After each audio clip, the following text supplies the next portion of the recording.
Okay, hopefully you enjoyed yourself at the Tech Week so far. We've got a fantastic 2 sessions to come here on the Horizon stage. You can see the panel ready to go. This one is renewable energy supply chains, offshore wind and emerging technology opportunities. The offshore wind revolution isn't coming. It's here already. They'll discuss that and the opportunities within it right now. So please give them a warm welcome, our panel and our chair, Helen Donovan. Thanks for coming along today. We're trying to give you a bit of an overview of the offshore wind sector and what it means for Wales and some of the technology companies that we have here and the opportunities, I think, going forward. So in terms of myself, my name is Helen Donovan from the Welsh Government's Economy Department. Very interested in all things offshore renewables and hydrogen. As such. And first of all, what I'd like to do is to pass along the panel for them to introduce themselves before we give you a bit of an overview of where we are. So I'll start off with you, Di. Thank you very much. Hello, everyone. I am Dr. Di Lewis. I am from the Offshore Wind Growth Partnership, sometimes just referred to as OWGP. We were established back in 2019 on the back of the offshore wind sector deal. To manage the funds on behalf of the Offshore Wind Industry Council. We've got some new things, so it's unlock potential, develop capability and accelerate growth in offshore wind. We're now evolving into the delivery role of the Industrial Growth Plan, in which we will be managing kind of larger funding on behalf of OWIC. The whole point of the fund will be around building capability in 5 main priority areas, which I think we'll probably come to later. Particularly in the Welsh context, I think the things we can work on, got particularly strong expertise in engineering and obviously our ports. David. Hi, my name is David Gold and I'm the CEO and founder of Ecodetect. And we're based in Ellsmore up in Anglesey. And we really believe that the energy transition should occur at scale and pace, but it shouldn't come at the expense of marine biodiversity. So we create AI-enabled wildlife detection and structural health monitoring solutions for the offshore renewables sector, mainly working in what we call emerging technologies. So things like tidal energy, floating offshore wind and wave energy converters. And we produce a suite of data insights and enable regulators and developers to deploy their marine projects in coexistence with nature. Thank you. Hi, I'm Paul Ellsmore. I'm from the Offshore Renewable Energy Catapult.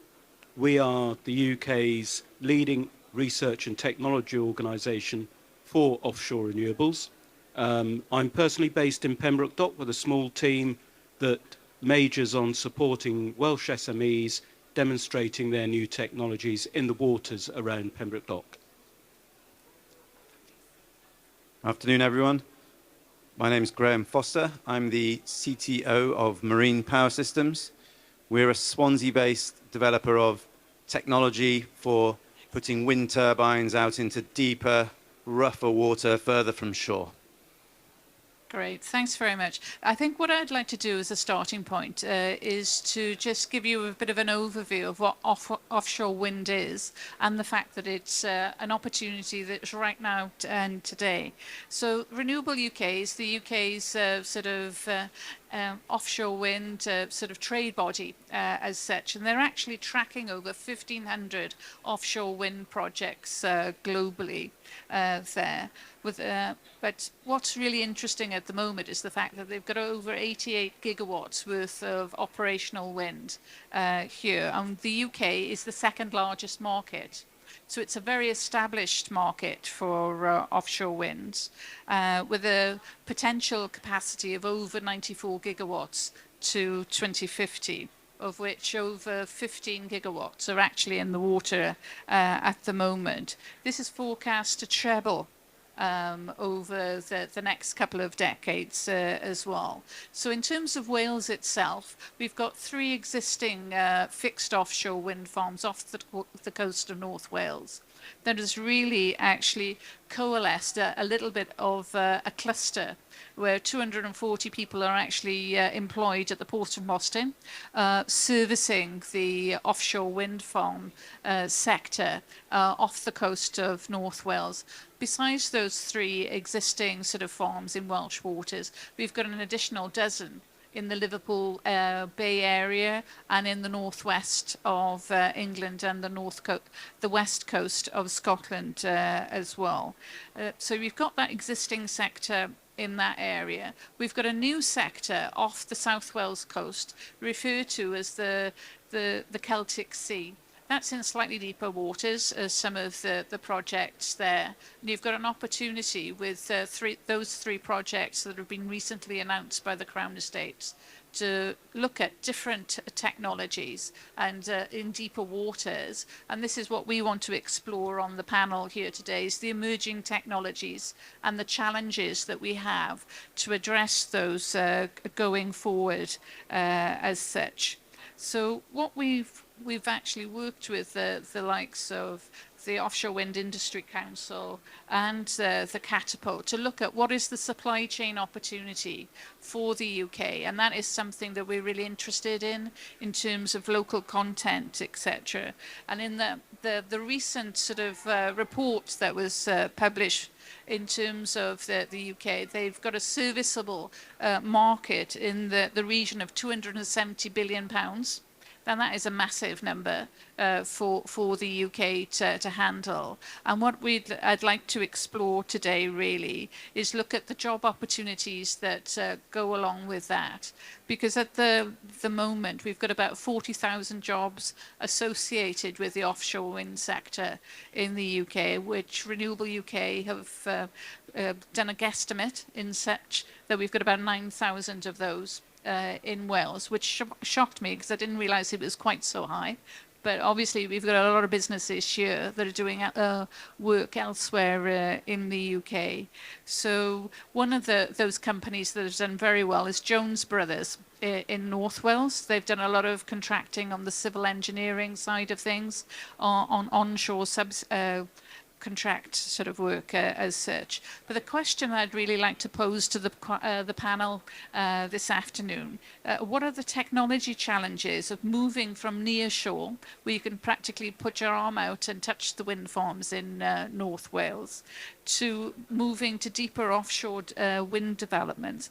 And what I would like to do is bring in Di to the side of me here to give us an overview of the plan that you referred to a little bit earlier on in terms of the industrial growth plan, and what are the challenges there, and how can the UK help? Thanks, Helen. Yeah, I think the industrial growth plan was developed originally then off the back of some work that was done a number of years ago called the supply chain capability analysis, and that was essentially trying to determine what we already did, what companies were already working in the sector, and then what the gaps were. So a number of reports have gone on in between this, and then last year was published the Industrial Growth Plan, as Helen mentioned, or the IGP.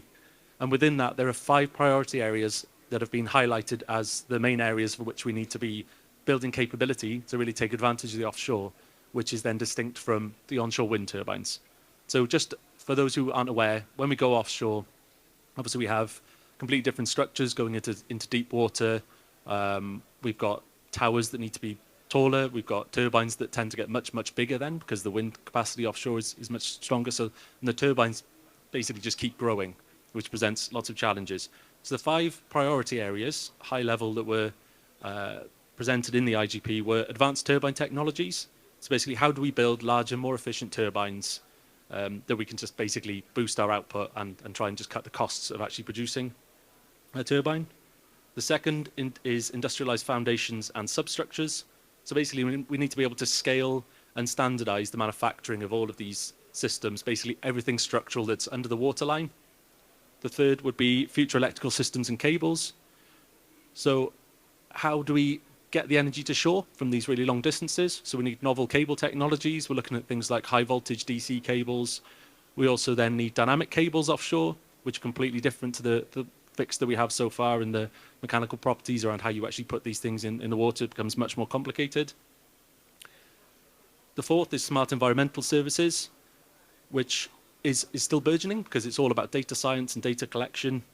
Obviously, David can come on to more detail about what he's doing in that space, but it's basically just all about getting better tools, how we can collect that data and how we can consent faster. So how we can actually build these things out into the water quicker without the sort of 10 to 13, 15-year delay that we have currently with wind farms. The final then is next-gen installation and operations and maintenance. Again, this is another one about data, how we can automate these processes, try and keep as much work onshore as possible, because if you keep having to send people out to work on a turbine, to do all this stuff, then that comes with health risks, because the sea conditions, you're basically determined by how you can work on weather conditions. Whereas if you can automate that, robotic systems or whatever it could be, I think that's a massive advantage. So I think the gaps we've got, deep water, basically anything in deep water, we kind of understand how to build things up to about 60-meter water depth. You basically build kind of a longer onshore turbine. Dynamic cables, as I said, lots of work going on there. Installation vessels, largely overseas at the moment. We could bring some more of that into the UK. That would be a massive advantage. And then also just digitization in O&M. So lots of data, basically just how we do this more efficiently. Particularly for Wales, I think the opportunities are really in civil engineering. We've got some really good legacy in civils, environmental services, and data solution. And obviously, we've got really strong ports as well, so how we can maximize those. Great, thanks. So in terms, David, there was a good little segue from Di there. In terms of the work that Ecodetect are involved in, how can you offer value? And the technology that you're developing, how do you accelerate the data acquisition, the modeling, etc., to bring everything to fruition a little bit quicker? Yeah, sure. So I think as you start to move offshore into deeper waters, the technological challenges increase almost exponentially, really, as you increase the distance from shore and also water depth. And as Di mentioned, you head towards more extreme, harsher metocean conditions, and you don't want to be sending out crewed vessels fairly regularly, and maybe even underwater divers. You want to automate and autonomize as much of this as possible. So you move away from having crewed vessels, but use underwater drones and things for sensing. And it's all about increasing sort of the reliability and reducing the risk for these technologies. At the moment, we're in this sort of phase where we have a number of deep water wind, floating offshore wind projects coming on stream into the sort of test and demonstration phase. And it's about sort of demonstrating this technology and the value that it brings. And on an environmental front, when you move from sort of shallow water wind to deeper water wind, you sort of change the infrastructure that you're using from, say, fixed bottom wind turbines to floating offshore wind, which might be tethered to the seabed by long cables. This presents potential environmental risk from primary and secondary entanglement of things like ghost fishing gear that might get wrapped around the tethers, and this can then pose a risk to marine wildlife. So we can use a combination of optical cameras and sonar and other sensing equipment to detect wildlife and hopefully monitor and mitigate against any potential entanglement or collision risk.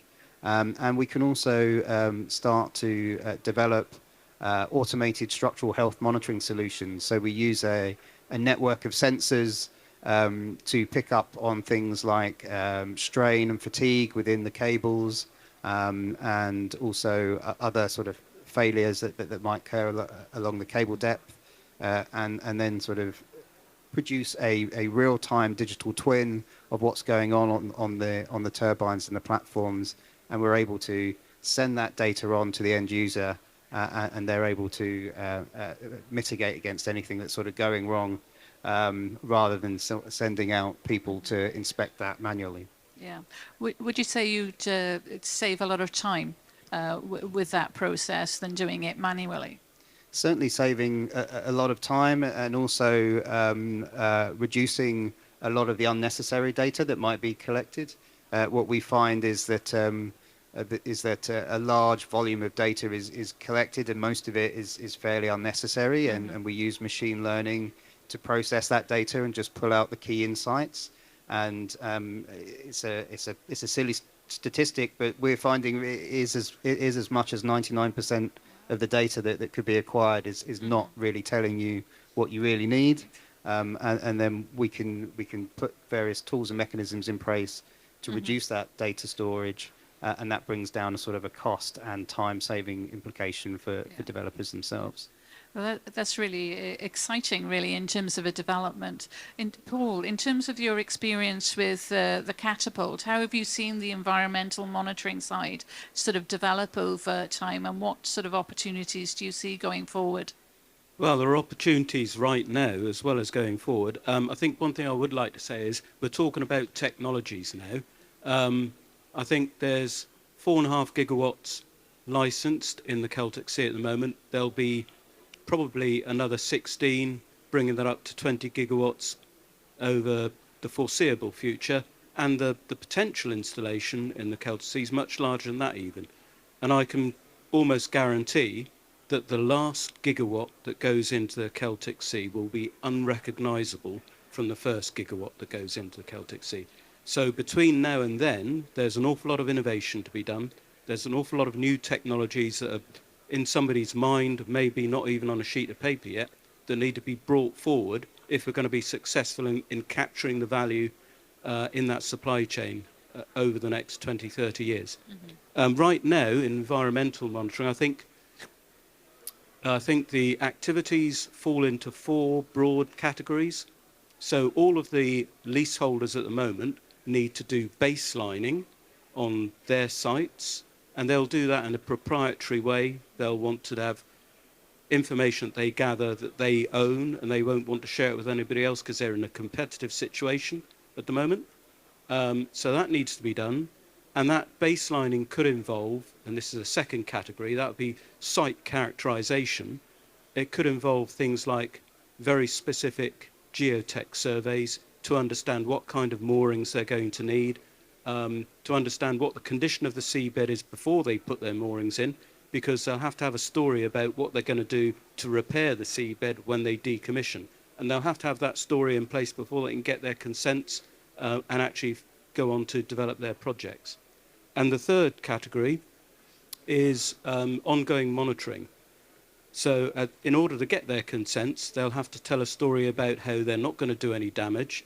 But the likes of NRW won't just believe that. They'll want to see monitoring throughout the life of the project to ensure they're not doing any damage, or if they are doing damage, what they're going to do about it. And I missed out a category, which is the actual monitoring during deployment of each turbine. So when they install the anchors, when they take heavy lift vessels out there to do work on the deployment site, they'll need to be monitored all the way through that. All of those contracts will be let over the next few years, so there are big opportunities for people out there that need to be done using existing technology while we develop new technologies to do it even better in the future. But it needs to be done right now. That's a real call to arms there, Paul. So in terms, Graham, you're at the other end of the heavy engineering sort of side of things with the platforms as such. I'd like you to give us a bit of a flavour of where the current technologies are now, and what are the challenges going forward, moving into deeper water, and how marine power systems are addressing that challenge. Sure, thanks, Helen. So for the last 20, 30 years of evolution of offshore wind, it's largely been business as usual. So the developers have commissioned monopile structures, big, long, tall piles going into the seabed, lattice structures known as jackets that are, again, attached directly to the seabed, and the wind turbine is then installed on top of these. That's all been great, and that's got evolved. The turbines have got bigger, the platforms have got deeper, but it's now running out of those fixed structures. They're kind of running out of talent. And as we go into water depths 60 and in the Celtic Sea up to 100, maybe a bit deeper, something has to change. these fixed structures are on an exponential cost curve with water depth. So, 20, 30 meters, it doesn't make much difference. But go into 60, 70, 100 meters, suddenly they become really ferociously expensive and almost impossible to handle and install. So the Celtic Sea can't be business as usual for offshore wind. Now, at one level, that's a problem, right? Because, oh no, we can't just carry on doing what we were doing. On another level, it's a fantastic opportunity for technology innovation to work out how to cost efficiently take these platforms out into deeper water. So that's the setting the scene of why I'm sitting here, why our business exists, is because something absolutely must change for this opportunity in the Celtic Sea to stand any chance of happening. So specifically at MPS, we've developed novel deep water solutions. We have a floating solution and we have a hybrid solution. So with our hybrid solution, this contains elements of floating technology and some elements of fixed technology. Both are applicable to the Celtic Sea. Both work really well. So we're super optimistic at MPS because we've solved the challenges of going out into deeper water without following this exponential cost path. We're now on a much more level cost path going into deeper water. And other things we've done really pick up already on themes that have been mentioned on the panel. So highly serialized, standardized production, novel but also very attainable and cost efficient and repeatable installation methods. So we've really dealt with the technical challenge in a very good way, but I think even more important is that we're addressing the economic challenge in a very positive way for the local economy. So our highly serialized, super standardized manufacturing process is almost entirely automated. It can and will be set up in Wales. So that's a fantastic thing that's never really been on the table for offshore wind until now.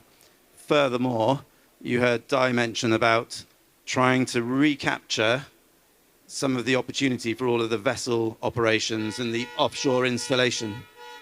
Oop. There we are. So this is something that offshore wind is probably legitimately criticised for the UK spending a lot of money with foreign suppliers, and the vessels are, and the installation is a big part of that pie chart of the expense that goes in. So being able to do something about that would be fantastic, and that's something we're also doing at MPS. So yeah, very optimistic message from MPS specifically, but we're really looking forward to the Celtic Sea, the challenge it presents, but also the opportunity that comes with it. It's very interesting, the challenges that Graham and David have actually put forward to us today. I think what I'd like to do is ask Di and Paul and myself actually to actually consider how we can actually support SMEs in the market and bring in innovative sort of solutions forward there. And I'd like to add as well, the option is not just around Wales. It's, to the east coast of the UK, and the opportunity is today, really, with the contracts that are coming out for all of the projects under development. So any SME working in this market is looking at a UK market, it's looking at a European and a global market as well. So there's big money to be made out of this. From a local content perspective, from the Wales area and the rest of the UK. But if I can start with you, with the work that you're doing with the Offshore Wind Growth Partnership, how do you feel that you're helping to accelerate? So I think a lot of what we do is not necessarily around just the funding. As I say, in the new role, it's around providing the strategic guidance for the sector as well. I think a lot of the advice we tend to give out to people who are looking to move into the sector or looking to scale up is a big part of it is understanding the procurement. The procurement in offshore wind can be complex, but understanding who the developers are, who actually lead the projects. So your SSE, your Ørsteds, RWEs, and Equinors. Essentially, these are the people who will actually be doing the project rollout. And then on top of that, you have people like the OEMs, the equipment manufacturers, so your Siemens, your GE, and Vestas. You're actually basically doing the work. And it depends on the kind of business that you have, depends on who you essentially target. If you are a technology developer looking to put something in a turbine, you need to be engaging with the equipment manufacturers. If you're doing the sort of auxiliary ancillary services, then that will be leaning more towards the developers. But really try and get a handle on where you sit within the supply chain. A real important thing is to try and be proactive. Go out to projects that are already in development. We can't wait for the Celtic Sea to come, because what we need to be is we need to have experience and be cost competitive by the time the Celtic Sea projects come, and it needs to be cost competitive. This is a big problem I think we have at the moment, where we're waiting back, having some expectation that once these projects come, because we're in Wales, we're going to get something. And as was mentioned by Graham, at the moment, we're very, very cost driven. So we need to be competitive. There's, well, like Helen mentioned earlier, you've got the east coast of England, Sunshine Coast in the South North Sea, and you've got the projects going on in Liverpool Bay up in North Wales. There are chances to get to engage with the sector and get some experience. A big part of it's just working out what you have to offer that you can leverage into the sector. So, we've got the obvious ones, the manufacturing, environmental, any kind of fab, marine operations is a big one as well, and then anything in the digital space. And there's so many people working in digital here today. There are so many opportunities. Work out what you can do, what you can leverage from what experience you already have, and then engage early. So, I can come on to some funding afterwards, but essentially we can help you as OWGP get your foot in the door, work out who you need to speak to, do some market entrance stuff or scale up depending on what your needs are. But start engaging as quick as possible, because these will come and they can pass us by very, very quickly. Paul, in terms of the Catapult on the innovation sort of side of things, where do you feel you fit in and you can help out? So I echo Di's comments about finding business where it is now, using the existing capabilities we have in our supply chain, and OWGP is going to be really very important in motivating and enabling Welsh companies to enter those markets. From ORE Catapult's point of view, we're as interested in the existing business, but we're more interested in innovation. So how are we going to satisfy markets in 2, 5, 10 years' time? Because this is a long-term market. And we have time to develop new technologies and new ways of doing business that will make it easier for us to capture value in the supply chain that would otherwise go to cheaper but less perhaps technically advanced operations worldwide. What I do in my team is I help small companies like David get stuff in the water, get it in the water early on to demonstrate new technologies, get it in the water close to shore in some of the pre-consented sites that the Marine Energy Test Area has in the Milford Haven Waterway, for instance, and fail quick and learn quickly through those processes. And then you can build on that and get out into the actual, the business space of the Celtic Sea, knowing that what you put out there might actually last a few weeks or a couple of months before it fails. And demonstrate your capability to the big purchasing powers that come with the EPC contractors and the project developers.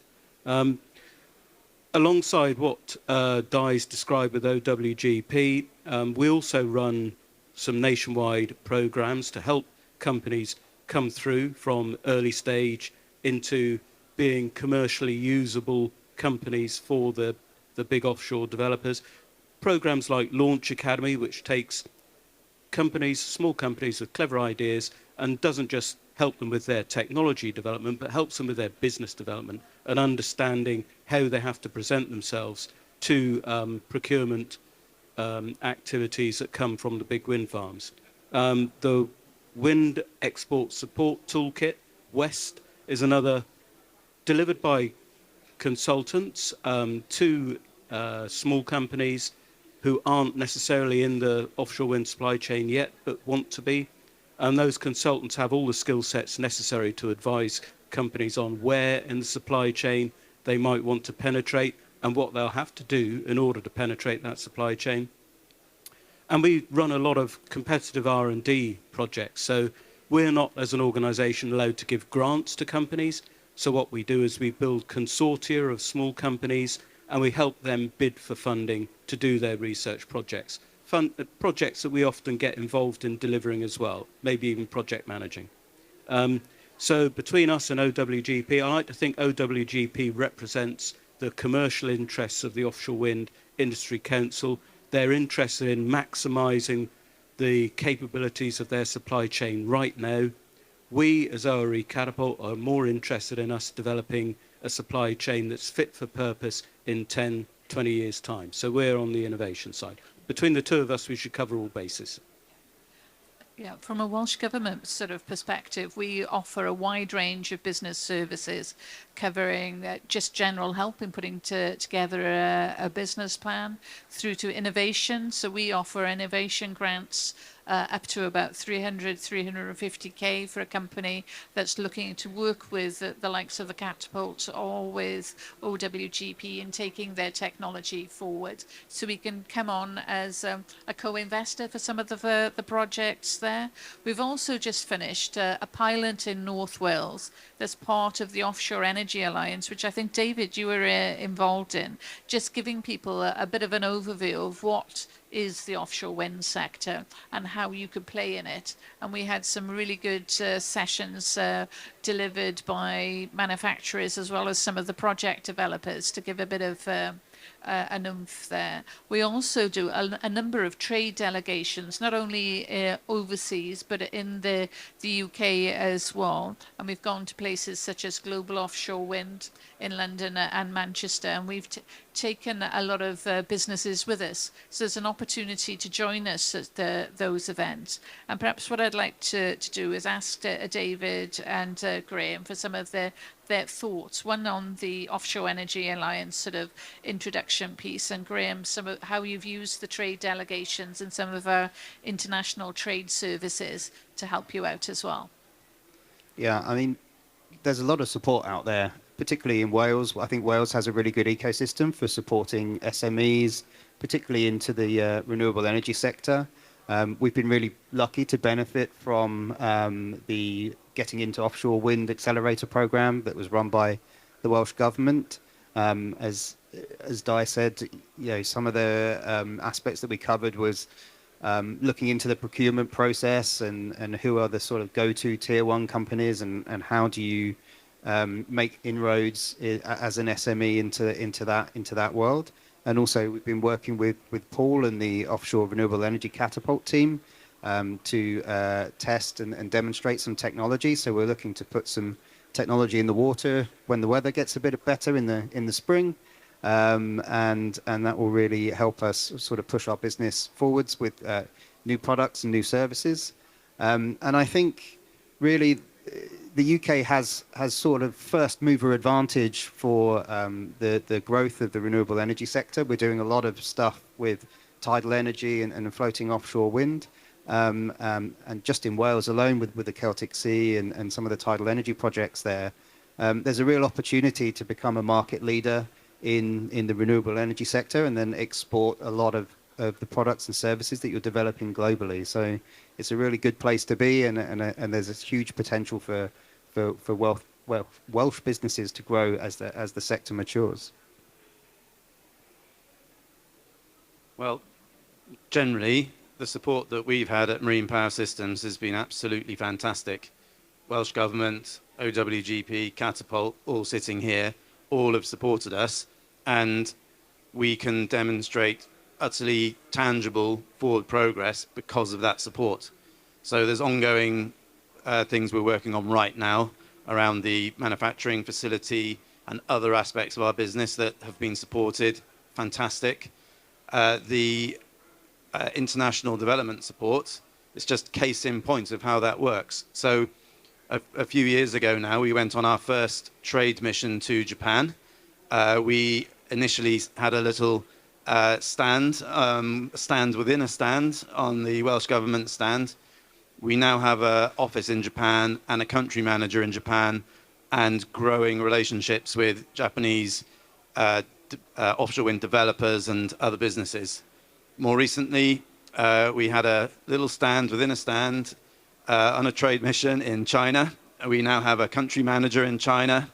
We're about to open an office in China, and I was on a call this morning with a very big Chinese organization that's signaling some very serious interest in our technology, which, just as it's very useful for the UK market, that has also been spotted as being perfect for the Chinese market. So I would say MPS is case in point, perfect example, top of the class for getting and benefiting from the support that we've had. So yeah, and I'll go thank you at the same time. That's very kind of you to say so, Graham. I hope this has given you a bit of a flavour of what's going on now and the opportunities that are current and out there. And I'd like to offer you the opportunity to ask us, somebody wants to talk about money. I like this. Come back to die. Sorry, I should have mentioned before. I'll get telling off if I don't cover these things. So I think Paul touched on it, but I think there's some specific things that we offer with OWGP, very high level. We've got the Fit for Offshore program, which is very similar to what the Welsh Government have done, but funded through OWGP. We've got 9 companies going through that at the moment who are based in Wales, so hopefully that will come round again, but can also be regionally funded. We've got West that Paul mentioned, which is a really good intro into offshore wind, so basically understanding the market. Sharing and Growth, which is another business transformation program, which is about scale up, helping you get the most advantage in the sector. And then there's some actual just grant funding. Development grants and innovation grants are exactly as they sound, for development of the business, and then also specifically for innovation support if you're developing new products and services. Just closed has been the Manufacturing Facility Support Program, MFSP, which is about the DevEx stage of potential big capex developments, new factory, that kind of thing. We're also now, as part of the Industrial Growth Plan delivery body, delivering on the first of the Industrial Growth Fund, which is a capex fund anywhere from 300k up to 25 million, and that's for kind of oven-ready business case. Come to us and we can discuss funding that. The call is currently open. EOI closes at the 19th of December, with the final closing date the 21st of January. So now's the time. If you have something ready to go, come and talk to us. So yeah. I'd also recommend looking at us on LinkedIn, and we've got all the links to those programs on Di's and my sort of profiles there if you want to have a little look. But does anybody have a question they'd like to pose to the panel? Oh, gentleman here. Thank you. So I've got 2 questions. I think one is more about hybrid technologies using above and below waters in the same areas. And then also for Helen, I just wanted to ask if we're going to see anything more of the Swansea Tidal Lagoon. Right. That is an ongoing question, to be honest with you. That hasn't moved very much in the last couple of years, but there are other developments on the tidal range sort of agenda. Welsh Government are actually supporting 3 evidence projects at the moment that are due to complete at the end of the financial year on some of the elements. But there are 2 active projects, one looking at the sort of Newport area, and one in North Wales as well. So the tidal range piece isn't dead. It's in abeyance, I would say. There's no UK funding for them at the moment, like a Contracts for Difference that we have for the offshore wind sector. The Seven Alliance published their reports earlier this year, and there's some additional work going on there as well. But I don't have anything too sexy or exciting to actually feed back to you on that at the moment. So Helen mentioned the 3 Tidal Lagoon Challenge projects funded by Welsh Government. We're delivering one of those as ORE Catapult. We're also quite well involved with Aberthaw as a potential site for a stepping stone lagoon. The Severn Commission identified the Severn Estuary as a good test bed that needed commercial projects to be developed up and down it. So not a barrage. The barrage has been pretty much ruled out. but a series of lagoons up the Severn could work together and could supply useful energy to the GB electricity system. They didn't specify sites, but it seems likely that there are two front runners for stepping stone lagoon projects. One would be at Aberthaw, the other would be on the other side, very similar location on the other side of the Severn. Aberthaw also has some interesting potential capacity for a test site, and we're looking at helping them develop that as well. There's the potential for the UK to own turbine technology for low head turbines in a way that we don't know with wind or even to some extent tidal stream. So we're very active in looking to how we can develop that site. We're very disappointed with the report from NESO on the value of tidal range to the GB electrical system. We don't think that was a particularly well done piece of work, and we'll be pushing back on that, working very closely with the British Hydro Association, who are doing some sterling work in that. On the Swansea Lagoon, I don't think there will be a Swansea Lagoon anytime in the future, but I do hope there will be tidal range projects in the UK over the next 10 years or so. I'll just add as well, on the tidal range front, it's not in Wales, but nearby. The Mersey tidal project is because they have a devolved sort of mayorship in Liverpool. They have some funding available to push that project. That seems to be progressing quite well. So we may see a tidal range project in the Mersey sooner rather than later. But just on your question about above and below surface technologies, I think there's a real opportunity for communications technologies. There's a real challenge in transmitting data offshore at quite some distances, whether you use traditional sort of mobile network technologies or satellite communication systems. And then how do you transmit data from underwater to an end user on shore? And are there sort of several relay systems that need to be put in place from underwater to a sort of a surface gateway and then beyond? So yeah, there's a lot of challenges and opportunities around transmission of data from below and above the surface.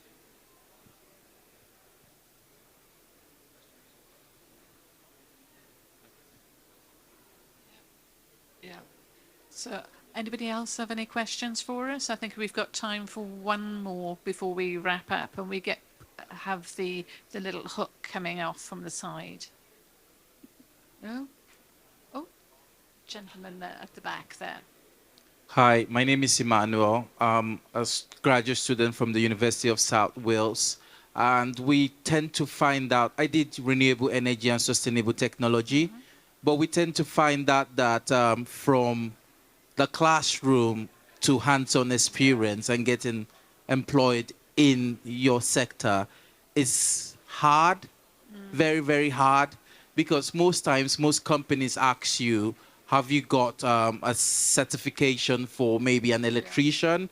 Or I'm from a software background myself, same with my friend here, but the disconnect between being a software developer and also working in the renewable energy field is miles apart.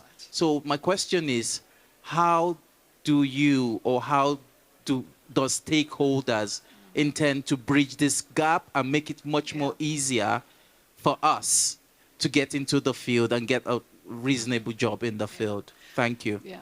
So I think there's a couple of things here.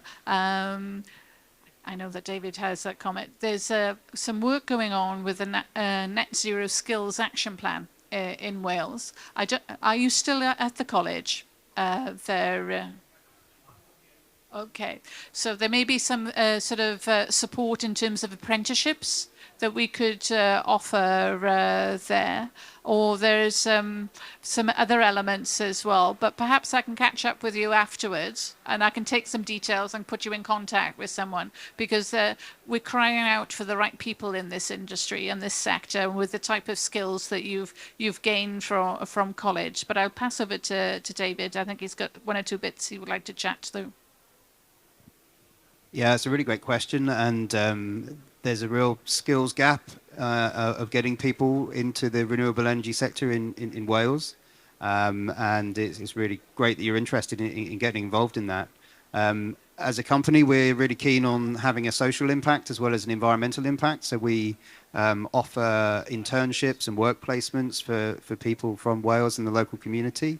But what I would say is that we do have some job positions available for software engineers and machine learning data engineers and marine systems engineers. So have a look at our website if that's something that you're interested in, and please submit an application. And we've taken the decision not to specify that you need to be at PhD level or have certain qualifications, because we're aware that a lot of people are coding in their bedrooms at home, and they're really good coders. And I think the new word of the year for the dictionary is vibe coding, and I think there's a lot of people that do that very, very effectively. So if that's something that you're interested in, by all means, please send us an application. So just a very quick one on this as well, kind of lived experience and seeing it across the sector. I think, so there's a target at the moment, I think Helen mentioned earlier, about 40,000 people working across the sector. To reach the target the UK government set of 50 gig of offshore wind by 2030, we need to roughly treble that. I think it's about 107,000, I think the skills report said we need. But there is a lag between essentially what we need and where we are at the moment. And until projects start coming through and companies can scale up to deliver what we need, we're in a really odd position where we need people coming through, but the jobs aren't quite there yet. But I think they will come soon, because things like the Celtic Sea, 4.5 gig, there's going to be so much work getting from the point where they got the lease to now actually delivering on that. So I think they will come, but we just need to try and kind of wait. They will come. But yeah, I get the frustration. It is quite painful at times. Thank you very much for your time today, and I hope you found it of use. And we'll be around for a couple of minutes if you've got any other questions, and I'll catch up with that young gentleman at the back. Thank you very much.